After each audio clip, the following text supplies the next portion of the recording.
सभागृह बांधण्यात आली आहेत। पंतप्रधान नरेंद्र मोदी यांच्या निवडक भाषणांचं संकलन असलेल्या पुस्तकाचं आज नवी दिल्लीत प्रकाशन झालं। उपराष्ट्रपती CP राधाकृष्णन, राज्यसभेचे उपसभापती हरिवंश, माहिती आणि प्रसारण मंत्री अश्विनी वैष्णव आणि इतर मान्यवर या प्रकाशन सोहळ्याला उपस्थित होते। सबका साथ, सबका विकास, सबका विश्वास, सबका प्रयास असं या पुस्तकाचं नाव असून त्यामध्ये जून 2022 ते मे 2024 या काळात केलेल्या भाषणांचा समावेश आहे। पंतप्रधानांनी केलेल्या या भाषणांपासून सर्वांनीच प्रेरणा घेतली पाहिजे अशी अपेक्षा केंद्रीय मंत्री अश्विनी वैष्णव यांनी व्यक्त केली। पंतप्रधान नरेंद्र मोदी आज जगातले सर्वाधिक लोकप्रिय व्यक्ती आहेत। जनतेनं इतकं प्रेम दिलेले ते बहुधा पहिले व्यक्ती असतील। त्यांची संवादाची शैली इतकी ओघवती असते की त्यामुळे सर्वात आधी ती हृदयाला भिडते आणि नंतर ती मेंदूपर्यंत पोहोचते। अशा शब्दात राज्यसभेचे उपसभापती हरिवंश यांनी पंतप्रधानांच्या वक्तृत्व कौशल्याची प्रशंसा केली।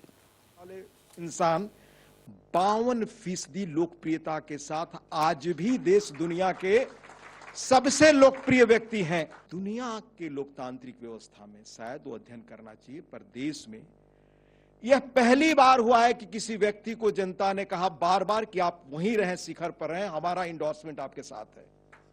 यह एक अद्भुत बात है। पर आज की तारीख में प्रधानमंत्री जी दुनिया के बेस्ट कम्युनिकेटर्स में से एक हैं, इसलिए उनके पुस्तक का लोकार्पण होना बहुत ही महत्वपूर्ण बात है मेरी दृष्टि में।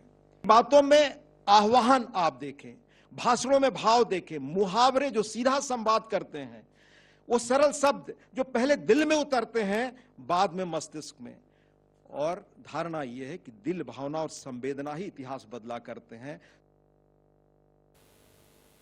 यावेळी उपराष्ट्रपती राधाकृष्णन यांनी पंतप्रधानांच्या भाषणातून त्यांच्या व्यक्तिमत्वाचे विविध पैलू उलगडत असल्याचं सांगितलं।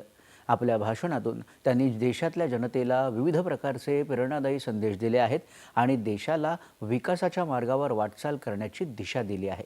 विकसित भारतासाठी समस्त देशवासियांमध्ये चेतना निर्माण केल्यामुळे भारत नक्कीच विकसित होण्याबरोबरच